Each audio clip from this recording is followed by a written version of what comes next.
मनाचा महाराष्ट्र, भक्तीच्या ऐल तीराचा आणि शक्तीच्या पैल तीराचा महाराष्ट्र, मातीत उमसणाऱ्या कुंकुम तिलकाच्या करंडकाचा इतिहास घेऊन पेटणारा महाराष्ट्र आणि याच महाराष्ट्रामध्ये गरजा महाराष्ट्र म्हणत स्वाभिमानी मावळ्यांचा अभिमान ज्वलंत आणि जिवंत ठेवणारे छत्रपती शिवाजी महाराजांचा महाराष्ट्र आणि याच महाराष्ट्रातल्या कानाकोपऱ्यातून ही हिरे माणके तुम्ही एकत्रित आणली सर, त्याबद्दल आदरणीय तानाजी पवार सर यांचं मी या ठिकाणी मनापासून कौतुक करते.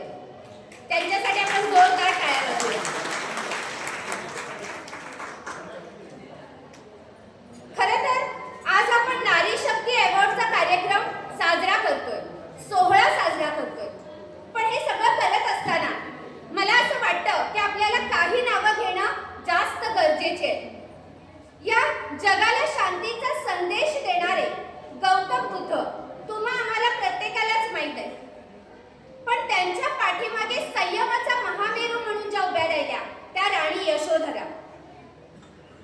13व्या शतकामध्ये ज्या वेळेला फक्त पदर डोईवर घेण्यासाठी आहे असं म्हटलं जात होतं, त्या वेळेला समाजाला ठणकावून उत्तर देणाऱ्या संत श्रेष्ठ जनाई. खरं तर कुठलाही वारसा नसताना फक्त कर्तृत्वाचा वारसा असणाऱ्या ज्यांनी या महाराष्ट्राच्या मातीला एक नव्हे 2 छत्रपती ज्यांनी दिले त्या राजमाता राष्ट्रमाता जिजाऊ. डॉक्टर बाबासाहेब आंबेडकरांनी गुलामगिरीची कवच कुंडल तोडली खरं, पण त्यांच्या पाठीमागे संयमाचा महामेरू आणि पोलादी पंख म्हणून ज्या उभ्या राहिल्या त्या माता रमाई. आणि ज्यांच्यामुळे मी आज इथं उभी आहे, ज्यांच्यामुळे मी 2 शब्द बोलण्याला सक्षम झाले, ज्यांच्यामुळे आज तुम्हाला नारी शक्ती अवॉर्ड मिळू शकला, त्या दिव्य क्रांती ज्योती सावित्रीबाई फुलेंसाठी टाळ्यांचा गजर झाला पाहिजे. खरं तर इथे येणाऱ्या प्रत्येकीची स्टोरी वेगळी आहे, तिची गोष्ट वेगळी आहे.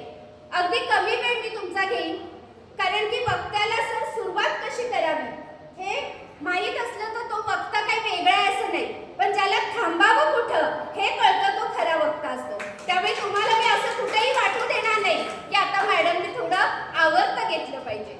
त्याच्यामुळे इथं येणाऱ्या प्रत्येकीची सर संघर्षाची गोष्ट वेगळी आहे. आता शहा मॅडम बाहेर गेलेत, पण त्यांच्या डोळ्यात अक्षरशः पाणी उभं राहिलं, कारण की आपल्या आयुष्यामध्ये संघर्ष कसा असतो बघा, जो प्रत्येक स्त्रीच्या पुरुषाच्या प्रत्येकाच्या आयुष्यामध्ये असतो. पण खरंच प्रामाणिकपणे सांगते, दररोज आम्ही व्यसन मुक्तीचे पेशंट बघत असतो, व्यसन मुक्तीच्या पेशंटच्या सोबत आलेले नातेवाईक आम्ही बघत असतो. त्यावेळेला मला ही गोष्ट जाणवते की स्त्री ही पुरुषापेक्षा जास्त कणखर असते. आयुष्यात आलेल्या असंख्य जीवघेण्या प्रसंगाला पाहून ती कधीही व्यसनाधीन होत नाही, ती कधीही आत्महत्या करत नाही, कारण स्त्री ही पुरुषापेक्षा जास्त कणखर असते. आणि म्हणूनच हा संघर्षाचा प्रवास ती लीलया पेलत असते. असंच येत असताना उन्हातून येत असताना उन्हात प्रचंड झळा लागत होत्या सूर्याच्या प्रकाशामुळे, आणि त्यावेळेला असं वाटलं सावलीसाठी झाडाखाली बसावं. त्या झाडाखाली एक विंचू निघावा, विंचूने आपला पाठलाग करावा म्हणून आपण दगड उचलावा त्याला मारण्यासाठी, दगडाखालून साप निघावा, सापाने आपला पाठलाग करावा, आपण पळत पळत पळत जावं, पळता पळता ठेच लागावी, ठेच लागून विहिरीत पडावं, विहिरीत पडल्यानंतर तिथे एखादी मगर वाटच बघत होती, तिनं माझ्याकडे बघावं, मी तिच्याकडे बघावं आणि आपला जीव वाचवत फांदीचा आधार घेत वर वर वर चढावं. आणि आता बाहेर पडलो, निसटलो, तेवढ्यात भुकेलेला वाघ दिसावा आणि फांदीचा हात निसटावा, पण त्या फांदीवर असणाऱ्या मधमाशांचं पोळं, त्या मधमाशांचा भडका उडावा आणि त्यातून एक मधाचा अलगद थेंब खाली पडावा, तो आपण जिभेनं झेलावा. असं प्रत्येक जण आयुष्य जगत असतं आणि संघर्षाचं आणि आपलं नातंच असं आहे. आतापर्यंत ज्यांच्या आयुष्यामध्ये संघर्ष होता ना, तीच माणसं फार मोठी झाली. आणि म्हणूनच आपल्याला आता ही रुबाबदार व्यक्तिमत्व दिसतात ना, त्यांनी आयुष्यामध्ये संघर्षाचा प्रवास केला म्हणून व्यक्तिमत्व तितकं रुबाबदार झालं. पण या रुबाबदार व्यक्तिमत्व दिसतं आपल्याला, पण त्याच्या पाठीमागचा संघर्ष आपल्याला दिसत नाही. आदरणीय कोरे वहिनी दिसतात आपल्याला, पण वारणा भगिनी मंडळ उभं करताना केलेला संघर्ष आपल्याला दिसत नाही. आमच्या ताई ज्या आता PhD ला ऍडमिशन घेत आहेत, सर मी नेहमी म्हणत असते की पुरस्कार ही शाबासकीची थाप असते. माझ्या पुरस्काराचा प्रवास सुद्धा याच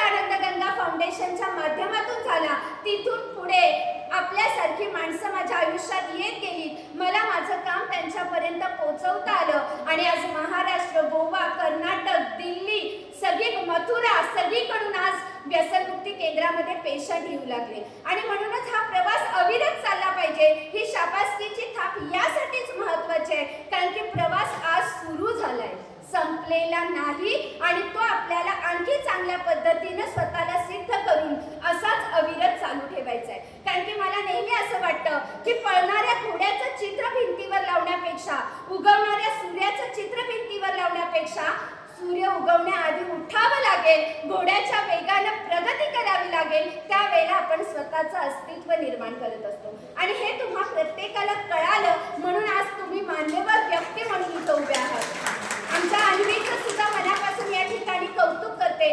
खरंच ज्या वेळेला एखाद्या कार्यक्रमाला गेलं की आता आपण बोलायचंय, आपण पाहुणे आहोत, आपण अध्यक्ष आहोत, या आविर्भावामध्ये आपण जातो आणि अन्वी सारखी एक चिमुकली छोटीशी मुलगी आपला अहंकार कुठेतरी आपल्याला जमिनीवर पाय आणण्यासाठी भाग पाडत असतो. त्यामुळे अन्वी आणि तिचे परीक्षक यांच्यासाठी सुद्धा जोरदार टाळ्या वाजल्या पाहिजेत. कदाचित राणी लक्ष्मीबाई, कदाचित अहिल्याबाई होळकर, कदाचित राजमाता जिजाऊ, कदाचित सावित्रीबाई फुले यांच्या अंगी सुद्धा असेच काहीतरी गुण होते की जे नंतर त्यांनी एवढ्या संघर्षातून स्वतःला सिद्ध केलं. आणि आज आपण मात्र ज्यांनी हातामध्ये लेखणी दिली त्या लेखणीचा तलवारीसारखा वापर करत आयुष्यातली लहान मोठी युद्ध आपण सहज जिंकत गेलो. त्यामुळे अन्वीला आम्ही सुद्धा यशवंत व्यसनमुक्ती केंद्राकडून फुल ना फुलाची पाकळी म्हणून नक्की सहकार्य करू आणि तिच्या या प्रवासामध्ये आम्ही आमचं सुद्धा ताठ मानेनं मान उंच करू असा मी या ठिकाणी विश्वास व्यक्त करते.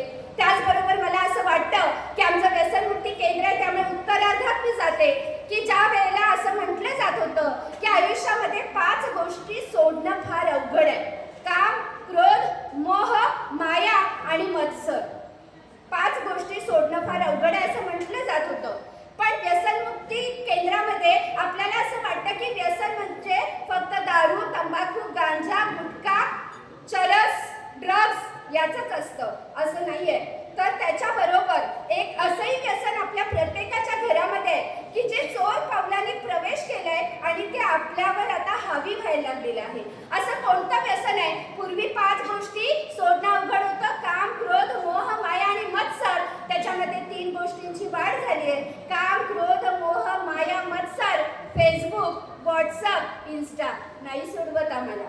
आज गेल्यानंतर, घरी गेल्यानंतर पहिलं मी गाडीत बसल्यानंतर कुठलं काम करणार आहे? पुरस्कार घेताना जो फोटो काढला होता तो पहिल्यांदा मी स्टेटसला आणि फेसबुकला ठेवणार आहे. स्टेटसचे माझे फोटो.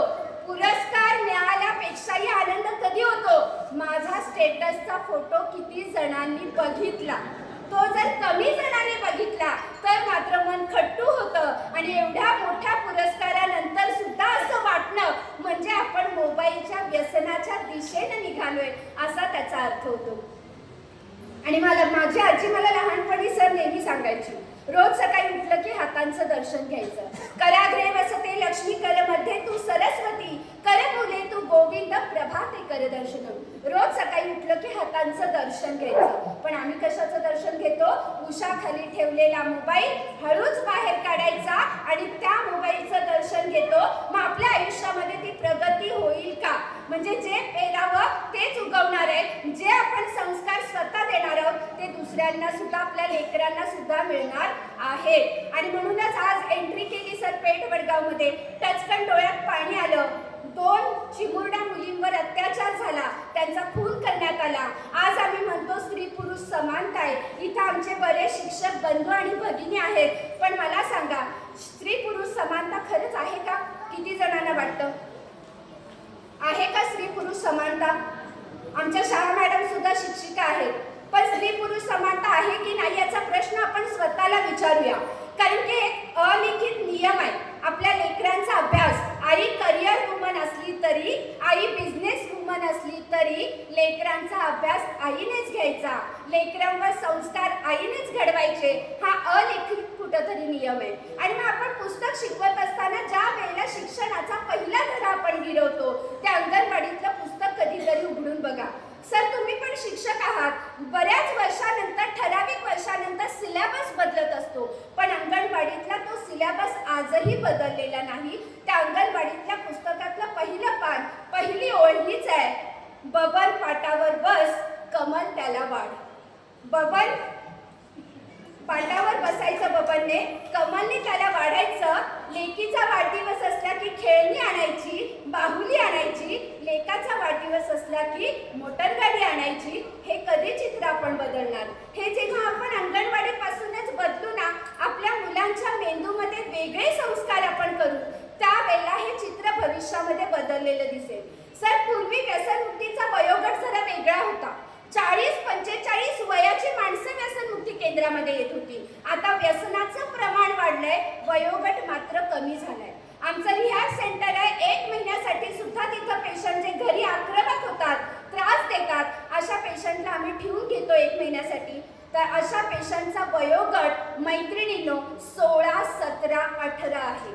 ज्या मुलांना पुण्या मुंबईला आपण शिक्षणासाठी पाठवतो, पण त्यांच्याशी आपण किती संवाद करतो.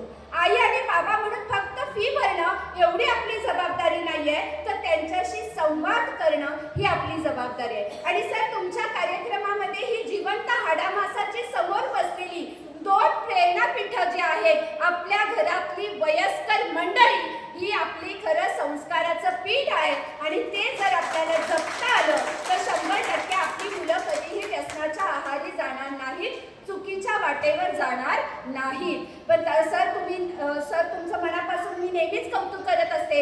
आनंद गंगा, आई वडिलांची स्मृती जपण्याचा तुम्ही प्रयत्न करता.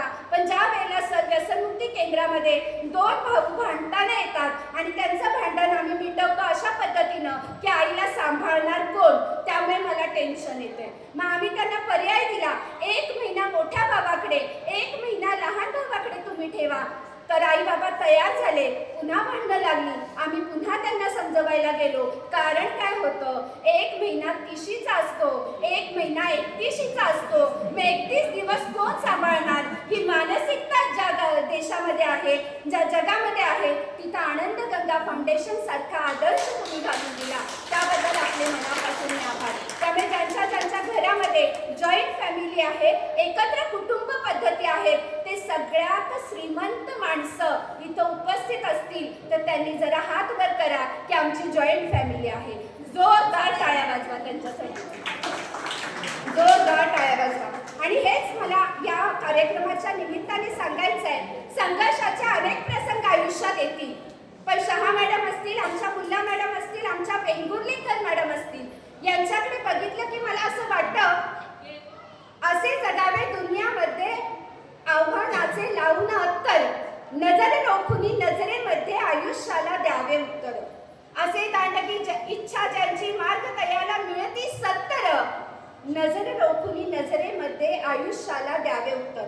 दांडगी इच्छा असेल तर 100% मार्ग सापडतात, नाहीतर तिथंच आपण थांबतो, आपला प्रवास थांबतो. पण दांडगी इच्छा असेल तर मात्र आपला प्रवास आपल्या ध्येयापर्यंत जाऊन पोहोचतो. असे जगावे दुनियेमध्ये आव्हानाचे लावून अत्तर.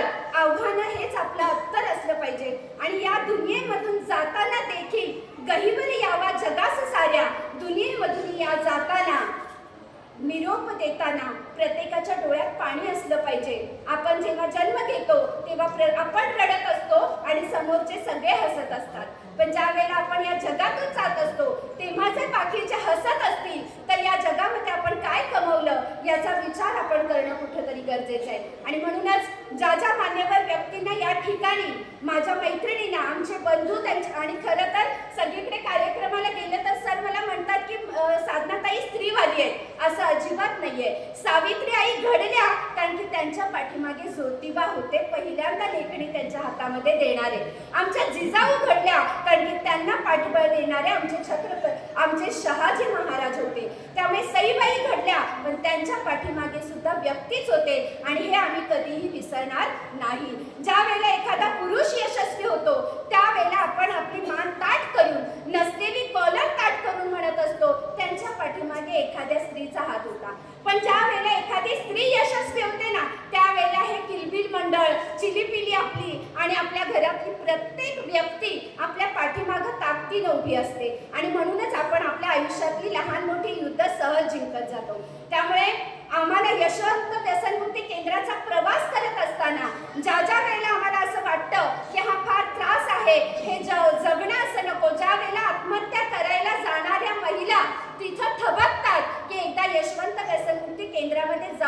नवऱ्याला आणावं. परवा सर आमच्याकडे राजापूरच्या एक ताई आल्या होत्या. त्यांच्या मुलाचं वय आहे 33 वय असताना सुद्धा त्याचं लग्न नाही झालेलं. गडगंज प्रॉपर्टी आहे त्यांच्याकडे, तरी सुद्धा मुलाचं लग्न होत नाहीये. त्या आईला आम्ही विचारलं तुम्ही का नाही लग्न केलं याचं वेळेतच. वेळेत लग्न करणं हे सुद्धा महत्वाचं आहे. ती म्हणाली की काय सांगू ताई, याचं नुकसान झालंय ते झालंय, माझं झालंय ते झालंय, त्या दुसऱ्या तरुणीचं कशाला नुकसान करायचं, त्यापेक्षा आधी ह्याला व्यसनमुक्त करूया आणि मग मी त्याच्या लग्नाचं बघेल. अशी माणसं आहे. देववाडी गावातला एक तरुण ज्या वेळेला येतो, 3 मालकीच्या स्वतःच्या गाड्या त्या झाडावर आपटून व्यसनाच्या अधीन गेल्यामुळं ऍक्सिडेंट झाला. 3ही गाड्या भंगारमध्ये गेल्या. 2 वर्षापूर्वी व्यसनमुक्ती केंद्रामध्ये आला. परवा आम्हाला भेटायला आला. म्हणाला मॅडम आता मी स्वतःचं घर बांधलंय, कर्नाटकमध्ये एक बांधलंय आणि शहरात एक बांधलंय आणि माझी स्वतःची गाडी सुद्धा घेतली. त्यामुळे ज्या वेळेला एखाद्या आईला आपल्या मुलाला व्यसनमुक्त होताना बघून डोळ्यात पाणी येतं, ते आमचं यशवंत व्यसनमुक्ती केंद्राचं यश आहे असं मला वाटतं. ज्या वेळेला एखाद्या बायकोला आपल्या जुन्या जखमा विसरून पुन्हा नव्याने जगावंसं वाटतं, ते यशवंत व्यसनमुक्ती केंद्राचं यश आहे असं मला वाटतं. त्या लहान लेकरांचं बालपण जेव्हा आम्ही त्यांना परत मिळवून देऊ शकू, ते यशवंत व्यसनमुक्ती केंद्राचं यश आहे असं मला वाटतं. आणि या यशासाठीच आम्ही धडपडतोय. त्यामुळे संघर्षाचे अनंत प्रसंग आयुष्यात येतील, पण आपण स्वतःला एकच गोष्ट सांगायची आहे, विझलो जरी आज मी हा माझा अंत नाही, पेटेल पुन्हा नव्याने सामर्थ्य नाशिवंत नाही, छाटले जरी पंख माझे पुन्हा नव्याने उडेल मी, अडवू शकेल मजला अजून अशी भिंत नाही, अजून अशी भिंत नाही. सरांनी मला इथं बोलण्याची संधी दिली, त्याबद्दल मान्यवरांचे मी मनापासून आभार मानते आणि थांबते. धन्यवाद.